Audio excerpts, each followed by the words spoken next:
और फिर जल तत्व कैसे शुद्ध होता है? जो हम जल चिकित्सा करते हैं, जैसे आज जल नीति किया, उससे जल तत्व शुद्ध होगा। वमन करते हैं, उससे जल तत्व शुद्ध। हम पानी पीते हैं और पानी अच्छी मात्रा में पीते हैं, ज्यादा पानी पीना भी हानिकारक है और बहुत कम पीना भी हानिकारक है। इसलिए कम से कम एवरेज 3 लीटर बता दिया गया है कि 10 से 12 गिलास पानी पियो, उससे शरीर की शुद्धि होगी, जल तत्व बरकरार रहेगा। ये नहीं कि जब प्यास लगेगी तभी पिएंगे। प्यास लगने का मतलब है शरीर में पानी की कमी हो चुकी है ऑलरेडी। अगर शरीर का पानी सूखता है तो फिर शरीर कहां से पानी लेता है? हमारे ब्रेन से पानी लेता है, हमारे हार्ट से पानी लेता है, रक्त से पानी लेता है। वो खतरनाक है।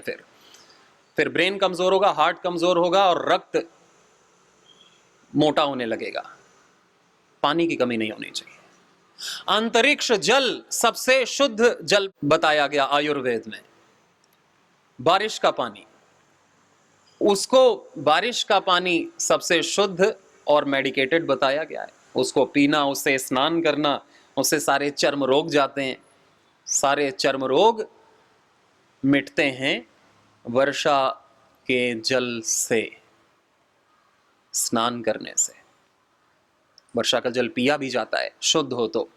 पहली वर्षा हो तो सारा पॉल्यूशन निकल जाता है, फिर दूसरी तीसरी वर्षा से हम उसका प्रयोग कर सकते हैं। और स्नान करने से, यह भी जल चिकित्सा है। और जब हम जल को और मेडिकेटेड बना देते हैं, उसमें तुलसी डाल करके या गोधन अर्क डाल करके, कि वो सारे मिनरल्स, जब हम मिट्टी के घड़े में पानी रखते हैं, उसमें सारे माइक्रो न्यूट्रिएंट्स जो मिट्टी में होते हैं वो जल में मिक्स हो जाते हैं। आरओ में वो सारे नष्ट हो जाते हैं। हमारे शरीर को मिनरल्स नहीं मिलते हैं, उसी से फिर हड्डी के रोग, दिमाग की कमजोरी, हृदय रोग उसी से बढ़ता है। जितना हम ज्यादा मॉडर्न होते जाते हैं, मशीनी युग में चले जाते हैं, उतना हम शरीर हमारा खराब होने लगता है। इसलिए मिट्टी का बर्तन हम प्रयोग किया करें। ताम्र पात्र में जल रखना बहुत फायदेमंद है। एल्यूमिनियम का बर्तन सबसे ज्यादा हानिकारक है, खराब है, पॉइजनस है। पॉइजनस एल्यूमिनियम का बर्तन, उससे ठीक तो स्टील ही है, उससे बढ़िया लोहा है, फिर ताम्र है, और फिर सोने चांदी के पात्र तो उत्तम है, लेकिन उतना किसी का सामर्थ्य नहीं की, तो मिट्टी का या हम लोहे का या स्टील का प्रयोग कर सकते हैं। मिट्टी का बर्तन आज बहुत सारे प्रचलन में आ रहा है, धीरे धीरे जागरूकता बढ़ रही है। और तो ये ऐसे जल हमारे शरीर में शुद्ध रहता है। और जो हम जल पीते हैं तो अशुद्ध जल का निष्कासन भी होता है मूत्र के माध्यम से। हम सांस छोड़ते हैं तो इसमें से भी वाटर वेपर बाहर निकलता है, और पसीना निकालते हैं तो भी जल तत्व की शुद्धिकरण होता है। पसीना निकालना भी बहुत ज्यादा जरूरी है। ये नहीं कि सारा पानी पेशाब से ही हम निकाल देंगे। बिना पसीना निकाले हम स्वस्थ नहीं रह सकते। कि हम सोचें पसीना तो निकलना गलत बात है, पसीना निकल रहा है तो तुरंत हम एसी चला दें, पंखा चला दें, तो हमारे पोर्स शुद्ध नहीं होंगे। एक एक पोर्स से ऑक्सीजन अंदर जाती है, रेस्पिरेशन होता है, एक्सक्रीशन होता है हमारे स्किन से। एपिथेलियल टिश्यू कहते हैं इसे विज्ञान की भाषा में। तो इससे एक्सक्रीशन होता है, जल तत्व शुद्ध होता है। तो पृथ्वी, अग्नि, जल, वायु, और फिर आकाश तत्व है। आकाश तत्व का शोधन होता है मौन रहने से, ध्यान करने से,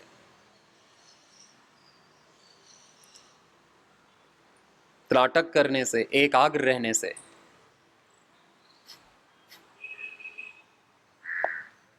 हमारे आकाश तत्व का शोधन होता है, वो मजबूत होता है, सम्यक रहता है। इसलिए मौन रहना भी जरूरी है। दिन में हम सुबह या शाम या कभी भी 2 घंटे अवश्य मौन रहा करें। सुबह सुबह ही सही, जब तक योगाभ्यास चले तब तक मौन रहें, 7 बजे तक या 8 बजे तक। ऐसे हमारा आकाश तत्व। और कुछ चीजें ऐसी हैं जिससे हमारे सारे तत्व अपने आप बैलेंस होने लगते हैं। प्रतिदिन योगाभ्यास करने से पंच तत्वों का समन्वय अपने आप होता है। प्रतिदिन योग अभ्यास करने से, भजन, सेवा, भक्ति करने से पंच तत्वों का संतुलन अपने आप होता है। ये कुछ ऐसी चीजें जिससे ये इंटीग्रेटेड हैं, एक के लिए नहीं, सब के लिए। सेवा, भक्ति, कीर्तन, जप, अष्टांग योग विधि पूर्वक करने से पंच तत्वों का, और यज्ञ भी पंच तत्वों का संतुलन करता है। अनुलोम विलोम करेंगे, कपालभाति से थक जाएं तो अनुलोम विलोम। हमें अपनी प्रकृति को स्वस्थ रखना है। हम प्रकृति से ही तो हमारा आवरण बनाए, शरीर बनाए। आत्मा तो आत्मा है, लेकिन आत्मा से जो भी भिन्न है सब प्रकृति से ही बनाए, पंच तत्वों से। तो ये पंचतत्व कोई केमिकल खाने से, गोली खाने से, इंजेक्शन लगाने से नहीं संतुलित हो जाएंगे। इन पंच तत्वों का संतुलन करना, वात पित्त कफ का संतुलन करने से हम निरोगी रहेंगे। फिर हमें कोई भी वैक्सीनेशन लेने की भी जरूरत कभी नहीं पड़ेगी यदि हम योग अभ्यास करते हैं तो। नहीं तो उससे और साइड इफेक्ट होते हैं, लंबे साइड इफेक्ट होते हैं, जेनेटिकल साइड इफेक्ट भी होते हैं हर प्रकार से। अनुलोम विलोम करेंगे, थक जाते हैं तो इसी प्रकार हम कुछ औषधियां भी सभी ले सकते हैं किसी भी रोग में। जैसे गिलोय सर्व रोगहारी है, जिसे अमृता कहते हैं। हमारी स्किन को अच्छा रखता है, हमारे पाचन तंत्र को, हृदय को, हमारी हड्डियों को मजबूत रखता है, हमारी नस नाड़ियों को अच्छा रखता है, जवान बना के रखता है। जैसे गिलोय, आंवला, एलोवेरा, तुलसी, नीम, ये सभी ले सकते हैं। ये सर्व रोगहारी औषधियां हैं और प्रतिदिन ले सकते हैं कि प्रतिदिन ये थोड़ी थोड़ी जा करके भी हमारे शरीर को स्वस्थ रखें और शरीर में जो भी कहीं कमी या ज्यादा हो रहा है कुछ भी, उसे बैलेंस करें। हम योग अभ्यास करते हैं तो उसके बाद जो औषधि लेते हैं वो ज्यादा एब्जॉर्ब होती है। हम खाली पेट जो खाते हैं वो शरीर में तुरंत एब्जॉर्ब होता है। इसीलिए योग अभ्यास करके फिर चाय नहीं पीनी चाहिए तुरंत, क्योंकि फिर वो जल्दी हानि करती है। काढ़ा पीना चाहिए या पानी पी लेना चाहिए, या तुलसी है, नीम है, गिलोय है, आंवला, एलोवेरा का जूस है। खाली पेट इसीलिए लेते हैं कि वो तुरंत शरीर में जा करके अपना प्रभाव दिखाए। अब खाली पेट कोई नमकीन बिस्किट खा लेता है या चाय पी लेता है या तला भुना कुछ भी खा लेता है, तो फिर उसका शरीर उससे निर्मित होगा जिससे वो अपनी रात भर की फास्टिंग तोड़ रहा है। तो फास्टिंग से ज्यादा जरूरी है फास्टिंग को तोड़ना। उपवास से ज्यादा महत्वपूर्ण है कि हम कैसे उपवास को तोड़ रहे हैं। अगर उसमें हम नादानी कर रहे हैं तो उपवास का लाभ मिलना तो दूर की बात, उपवास की हानि जरूर होगी। जो चीज हमें लाभ दे सकती है वो उतनी ही उससे ज्यादा भी हानि भी दे सकती है। ये बात हमको ध्यान में रखनी चाहिए। इसलिए हम हर चीज विधि से करते हैं। विधि से प्राणायाम करते हैं, विधि से औषधि लेते हैं, विधि से हम सोते हैं, विधि से जागते हैं, विधि से दिनचर्या करते हैं, आहार विचार करते हैं। विधि गड़बड़ हुई तो उसकी हानि होती है। हम विधि जाने और विधि पूर्वक अपना उपवास करें और विधि पूर्वक ही उपवास तोड़ें। कि हम उपवास तोड़ेंगे तो थोड़ा खाएंगे, ये नहीं कि हम बहुत दिन तक उपवास रहें तो हम ज्यादा खा लेंगे, तो ज्यादा हानि हो जाएगी शरीर की, बैठ जाएगा शरीर। शरीर की पचाने की आदत नहीं है अभी, उपवास रखा था तो थोड़ा थोड़ा दे करके फिर हमें अन्न को बढ़ाना चाहिए। थोड़ा दिया, थोड़ा दिया, थोड़ा दिया, लिमिट में। एक साथ ही ज्यादा दे देते हैं तो सिस्टम बैठ जाता है। फिर जो उपवास का लाभ मिलना चाहिए था, जठराग्नि तेज होनी चाहिए थी, शुद्धि होनी चाहिए थी, उतनी ज्यादा अशुद्धि और उतना ज्यादा डिसबैलेंस सिस्टम खराब हो जाता है डाइजेशन का। इसलिए आयुर्वेद में कहा कि उपवास से ज़्यादा महत्वपूर्ण उपवास हम कैसे तोड़ रहे हैं वो है, ये फिलॉसफी है।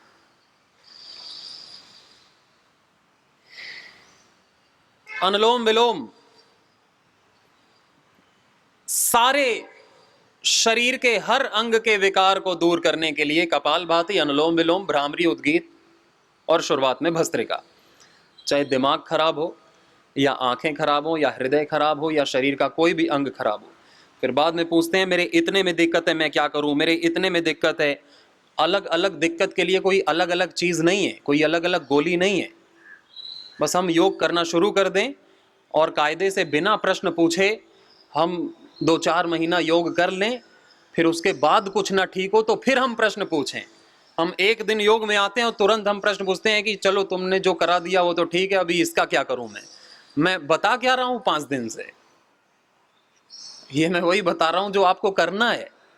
ये कॉमन प्रैक्टिस है जो सबको करना है और बहुत ही आसान चीजें बताई हैं, सूक्ष्म व्यायाम बताया है, कंधे का, गर्दन का, पैर का, कमर का, आसन बताए हैं और प्राणायाम बताया है और कुछ आहार के बारे में, कुछ दिनचर्या के बारे में, अनुलोम विलोम।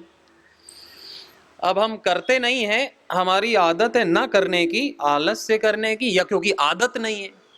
अब आदत नहीं है तो हम करते नहीं है, जबकि हमें आदत एक कोने रखनी चाहिए। हमें ठीक होना है तो हमें करना है, इसका कोई उपाय नहीं है कि हम पेन किलर खा के, एलोपैथी खा के, सर्जरी करा के, ऑपरेशन करा के ठीक हो जाएंगे। नहीं ठीक होंगे, बहुत और स्थिति खराब होगी। अपने शरीर में काट छांट नहीं करवानी चाहिए, जो प्राकृतिक है उसे बरकरार रखना चाहिए। और प्रकृति अपने आप को हील करती है, प्रकृति अपने आप को हील करती है। जैसे छिपकली की पूंछ कट जाती है तो दोबारा निकलती है कि नहीं, वो कोई सर्जरी कराने थोड़ी जाती है कि मेरी पूंछ दोबारा लगाओ। हमारे शरीर में जो कुछ भी घाव हो गया है, कट गया है, वो दोबारा से ठीक होगा अगर हमने ठीक से, शांति से आहार विचार अपना और योग अभ्यास किया तो, औषधि ली तो। और अगर वैसे ही चलता रहा तो वो घाव बना रहेगा कंटिन्यूअस और वो नासूर बन जाएगा, वो असाध्य बन जाएगा। हमारा लाइफ स्टाइल डिजीज असाध्य बन जाती है कुछ दिन में, और फिर वो एक ही चीज उसको ठीक करती है, मृत्यु। वही सारे रोग ठीक करेगी फिर। तो हम को जितना पता है भगवान की कृपा से, हमारे सामर्थ्य से हमें जितना पता है, हम उतने का अभ्यास करना शुरू कर दें, आंख बंद करके। अपना दिमाग न चलाएं उसमें कि मेरा मन नहीं कर रहा, ये इससे होगा कि नहीं होगा। बस मेरे को पता चला इतना करना है तो मैं इतना करूंगा, और मैं पूरे मन से करूंगा, पूरा समय दूंगा करने में। और फिर मैं आयुर्वेदिक औषधियों का भी सहारा लूंगा, वैद्य से पूछ करके। यहाँ पतंजलि का चिकित्सालय भी है, उसमें वैद्य भी बैठते हैं, वो निशुल्क परामर्श देते हैं। और फिर समय होगा तो मैं हरिद्वार में पतंजलि वेलनेस में, योग ग्राम निरामयम में अपना ट्रीटमेंट भी करा लूंगा 1 हफ्ते का। नहीं तो आपके सिंहगढ़ रोड पर ही पतंजलि वेलनेस खुला है आत्मबोध नाम से, वहां भी आप जा सकते हैं, वहां रह के भी करा सकते हैं। यहाँ अपना शिरडी में भी खुला है। तो इतनी अच्छी अच्छी चीज परम पूज्य स्वामी जी की कृपा से, पंचकर्म, षटकर्म, योग, यज्ञ, आयुर्वेद, नेचुरोपैथी का इंटीग्रेटेड थेरेपीज हमको मिल रही है कि हम उससे अपने आप को प्राकृतिक रूप से, हम अपने हर रोग को ठीक कर सकते हैं और ठीक रह सकते हैं। केवल शरीर को ही नहीं ठीक कर सकते, मन को भी, जिसकी कोई दवाई नहीं है किसी भी पैथी में। केवल मन को ही नहीं, अपनी बुद्धि को भी, अपनी आदतों को भी। आदत की क्या दवाई है? अब आदत खराब होगी तो हम ठीक कैसे होंगे? आदत को भी ठीक करता है योग अभ्यास। पूर्व जन्मों के जो संस्कार गलत इकट्ठा हैं उनका भी शोधन करता है प्राणायाम, अनुलोम विलोम। पूर्व जन्म के जो संस्कार हैं, जो हमसे पाप करवाते हैं, निंदा कराते हैं, गलत काम, काम क्रोध कराते हैं, पूर्व जन्मों के जो गलत बीज पड़े हुए हैं वहां तक का डीप शोधन करता है, आत्मा की क्लिंजिंग करता है योग अभ्यास। और इसका क्या है उपाय? बाहर तो हम स्क्रबर लगा सकते हैं, अंदर थोड़ी हम स्क्रबर घुसाएंगे अपने कि हम अपने टिश्यूज को, सेल्स को, ऑर्गन्स को स्क्रबर लगा के साफ कर रहे हैं, सर्फ लगा के, निचोड़ के। वो तो योग अभ्यास से ठीक होगा, आसन करने से। मंडूक आसन, शलभासन, अलग अलग प्रकार के आसन है, हर एंगल से दबाते हैं हमारे अंगों को, कपालभाति से, अग्निसार से, उज्जाई से, बाह्य प्राणायाम से, शीतली शीतकारी से, अलग अलग अंग, अलग अलग चक्र, अलग अलग कोने से, अलग अलग। एक ही प्राणायाम बहुत तरीके से हमको स्वस्थ करता है, बशर्ते हम उसको कर लें। करने से लाभ है, सुनने से लाभ जीरो है कि हम बैठ करके सुन रहे हैं। सुनने से तो किसी भी चीज का लाभ नहीं मिलता है। अगर आपको भूख लगी हो और मैं यहां रोटी सब्जी रसगुल्लों का नाम लूं, उनकी कथा करूं, तो आपकी भूख मिट जाएगी क्या? या आप ही उसे जपो 108 बार रसगुल्ला रसगुल्ला, और भूख लग जाएगी, कम नहीं होगी और पानी आएगा मुंह में। तो कहने से और सुनने से और जपने से कुछ भी नहीं होता है। जैसे हमें खाना पड़ता है, भूख लगती है तो इसे हमें करना पड़ता है, और ये हमारी गरज है, करना भी और कराना भी। कम से कम इतनी बुद्धि तो हो कि हम इतनी गरज समझ जाएं कि भाई करना, अपने लिए करना तो मेरी गरज है। बाकी और बुद्धि भगवान देता है तो ये भी समझ में आता है कि भाई करवाना भी मेरी गरज है। इस संसार की निष्काम सेवा करना भी, निस्वार्थ होकर के, आनंदित होकर के, निष्काम होकर के, उदार होकर के, प्रेमी होकर के जीना, इसके अलावा कोई ऑप्शन नहीं है। ये मेरी गरज है, यही मुझे करना है, इसीलिए जन्म हुआ है और इसी में आनंद है। अगर उतना नहीं समझ में आता तो इतना तो समझ में आए कि भाई मुझे ठीक रखना, अपना उपकार करना तो मेरी गरज है। मैं अपना ध्यान नहीं रखूंगा तो कौन रखेगा मेरा ध्यान? तो बच्चे भी नहीं रखते, कब तक रखेंगे? वो तो चले जाएंगे जॉब करने, अकेला बुढ़ा और बुढ़ी रहते हैं फिर घर पे। तो वो स्वस्थ रहें, मस्त रहें, कोई परेशान ना हो उनके कारण से। इसलिए अपना उपकार करना हर व्यक्ति का परम धर्म है, परम कर्तव्य है। बच्चों का भी उनके लिए, माता पिता का भी उनके लिए। कोई काम नहीं आता है, ये सत्य है। केवल हमारा पुरुषार्थ, हमारा पुण्य, हमारी श्रद्धा, हमारा तप हमारे काम आता है। हमारे दिए गए संस्कार हमारे काम आएंगे, जो हमने बच्चों को दिए हैं वो जरूर काम आएंगे। उसको दिए गए संस्कार वही रोटी खिलाते हैं बुढ़ापे में। और उसको संस्कार दिया है कि बेटा यज्ञ कर, देख मैं कर रहा हूं। बोलने से नहीं, करने से। बोलने से कुछ नहीं। माता पिता करना शुरू कर देते हैं, छोटा बच्चा भी करना शुरू कर देता है। माता पिता सन्यासी का आदर करते हैं तो बच्चा भी आदर करता है, पाद प्रक्षालन करता है, उसका आदर करता है। वो संस्कार उसके जीवन भर साथ रहते हैं, जो बचपन में, छोटेपन में उसे दे दिए जाते हैं। माता पिता प्राणायाम करते हैं तो बच्चा भी प्राणायाम करता है, कम से कम उसकी एक्टिंग करता है, फिर वो संस्कार उसमें चला जाता है। सूर्य नमस्कार करने का, भ्रामरी उद्गीत, अनुलोम विलोम करने का। माता पिता बच्चों को कहते हैं कि जाओ पहली रोटी गाय को खिला के आओ, जाओ तुलसी में जल चढ़ा के आओ, जाओ सूर्य को अर्घ दे करके आओ, जाओ भिक्षा दे करके आओ भिक्षुक को, जाओ दान करके आओ। बच्चे के हाथ से दान कराते हैं कि इसमें संस्कार पड़े, यही इसके काम आएगा और फिर यही सब के काम आएगा। नहीं तो यह अपने काम भी नहीं आ पाएगा। कितनी भी डिग्री पा लिया, कहीं से भी पढ़ लिया, ऑक्सफोर्ड, स्टैनफोर्ड, कहीं से भी, रहेगा मूड का मूड ही। ये अपने काम ही नहीं आएगा। अपना ही भला कर ले बहुत बड़ी बात है, मेरा क्या करेगा। संस्कार भला करते हैं। जन्म से तो सभी एक समान ही रहते हैं। मूढ़ जन्मना जायते शूद्र संस्कारा द्विज उच्यते। इसलिए कोई उपदेश से नहीं सुधरता है, सुधरता है तो देख करके, फील करके। इसीलिए गुरु केवल उपदेश नहीं करता, और केवल उपदेश करे तो फिर वो गुरु ही नहीं है। गुरु प्रतिदिन करता है और 100 गुना करता है, तब जाकर के हम 5-7% कर पाते हैं। उसका 100% हम जब जाके 1-2% करते हैं, उसी में हमारा कल्याण होने लगता है। फिर हमें और प्रेरणा मिलती है कि अरे इतने में ही कल्याण हो रहा है तो और करते हैं, अरे इतने में ही हो रहा है, इतने मिनट हमने किया उसी में अच्छा लग रहा है, इतने दिन हमने किया उसी में अच्छा लग रहा है, चलो और करते हैं। फिर श्रद्धा बढ़ती है जब फल मिलता है तो। और 1-2 भगवान इतना कृपालु है कि 1-2% भी हम धर्म का आचरण करते हैं, योग का आचरण करते हैं, तो उसमें भी हमें बहुत सारा फल, बहुत सारा लाभ, आनंद, उत्साह, स्वास्थ्य देने लगता है। इतने सब गलत कर्म होने के बावजूद भी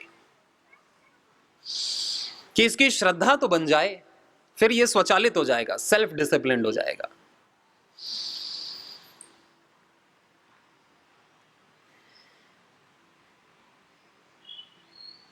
अनुलोम विलोम प्राणायाम। इसीलिए जो बच्चों को केवल उपदेश करते हैं, उन्हें डांटते रहते हैं, तो बच्चे जानबूझ के फिर नहीं सुनते हैं। लेकिन जिस घर में योग का, यज्ञ का, सेवा का, भक्ति का आचरण होता है, तो बच्चे निश्चित रूप से दिव्य बनते हैं, जो समाज का ख्याल रखते हैं, और भगवान उनके संतानों का योगक्षेम वहन करते हैं, उनके पूरे घर का। अनन्यास चिंतयन्तो माम ये जनाः पर्युपास्ते तेषां नित्याभियुक्तानां योगक्षेमं वहाम्यहम्। भगवान का ये आश्वासन है गीता में हम सबके लिए कि मैं तुम्हारा योग क्षेम वहन करूंगा। जो तुम्हें प्राप्त नहीं वो मैं दिलाऊंगा, और जो तुम्हें प्राप्त है उसकी रक्षा भी मैं करूंगा, बशर्ते तुम वो कर लो जो मैं कह रहा हूं, जो मैं करता हूं वो कर लो, जैसा मेरा जीवन है वैसा जी लो। और मेरे जो प्रतिनिधि हैं, मेरे भक्त हैं, जो तुम्हारे गुरु हैं, जो संत हैं, तुमने मुझे नहीं देखा, तुम उन्हें तो देख रहे हो, उनका जीवन तो देख रहे हो, वो तुमसे भिन्न नहीं है, वो भी मनुष्य हैं। जो वो कर रहे हैं, जो वो कह रहे हैं, उसका आचरण कर लो, फिर कोई चिंता नहीं करनी तुमको, ना अपने शरीर की, ना अपने घर की, ना अपने समाज की, ना अपने भविष्य की, ना अपने मुक्ति की, ना अपने भुक्ति की।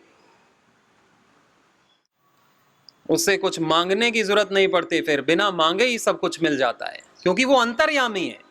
वो जानता है कि मेरे बच्चों को क्या चाहिए, लेकिन वो बच्चों को आलसी प्रमादी नहीं बनाता कि बिना मांगे ही दे दे, कोई कुछ भी करे वो देता रहे, नहीं तो कर्म फल व्यवस्था बिगड़ जाएगी। वो देखेगा कर्म कि इसके कर्म है कि नहीं, इसके पुण्य है कि नहीं, फिर देगा। जो भी आज कुछ पाए हुए हैं तो अपने कर्मों की बदौलत पाए हुए हैं।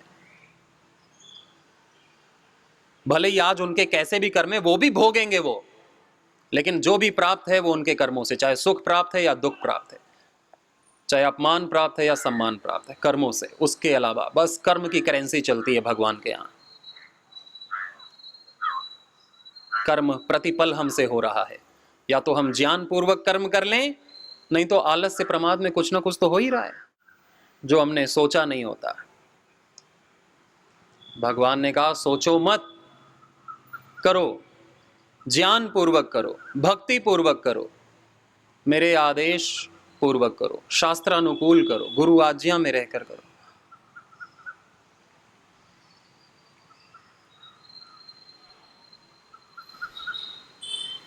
कर्मण्येव अधिकारस्ते मां फलेषु कदाचन मां कर्म फल हेतुर्भूमा ते संगोस्त्व कर्मणि। कर्मण्येव अधिकारस्ते, हम सबका अधिकार है हमारे योग को करने में, हमारे यज्ञ को करने में, हमारे सेवा को करने में, हमारे दान को करने में हमारा अधिकार है। बाकी फल तो मिलता ही है, उसको सोचने में हमारा क्या अधिकार है कि हमें ये मिलना ये मिलना, वो तो मिलता ही है। आज तक मिला है, आगे भी मिलेगा, सबको ही मिल रहा है। करने में हमारा अधिकार है, लेकिन गलती जब होती है जब हम जान के भी नहीं करते हैं। कोई ना जाने और गलत करे तो उसके लिए तो क्षमा हो सकती है, उसको तो माफ किया जा सकता है। लेकिन जो जानता भी है कि ये करना है और ये नहीं करना है, और फिर भी जो नहीं करना है उसे कर रहा है क्योंकि आदत है, और जो करना चाहिए वो नहीं कर रहा है क्योंकि आदत है, तो उसकी इतनी आदत, क्या हम उस आदत को छूट दे रहे हैं कि हमारे आगे के सारे जन्मों को तहस नहस कर दो? क्या हम कभी ब्रेक नहीं लगाने वाले? क्या हम कभी स्थिर नहीं होने वाले? हमें कभी तो शुरू करना पड़ेगा ना। आज अभी वो समय है, कल कभी नहीं आता। हम भगवान के भरोसे रहते हैं और भगवान हमारे भरोसे रहता है कि हम करें कुछ। भगवान तो देने को तैयार है, सब कुछ उसने दिया ही हुआ है, बस हम ने छतरी टांग रखी है। उसकी कृपा बरस रही है और हम घर के भीतर घुसे हुए हैं, और हम कह रहे हैं कि हम तक कृपा नहीं पहुंच रही, हम तक प्रकाश नहीं पहुंच रहा है, हम तक वर्षा नहीं पहुंच रही है, और हम घुसे हुए हैं अपने अज्ञान की गुफा में, अपने आलस्य, अकर्मण्यता, प्रमाद, अहंकार की भीतर मोटी गुफा में घुसे हुए, और उसकी कृपा बरस रही है, कभी रुकी नहीं, किसी के लिए नहीं रुकी, सबके लिए समान रूप से बरस रही है।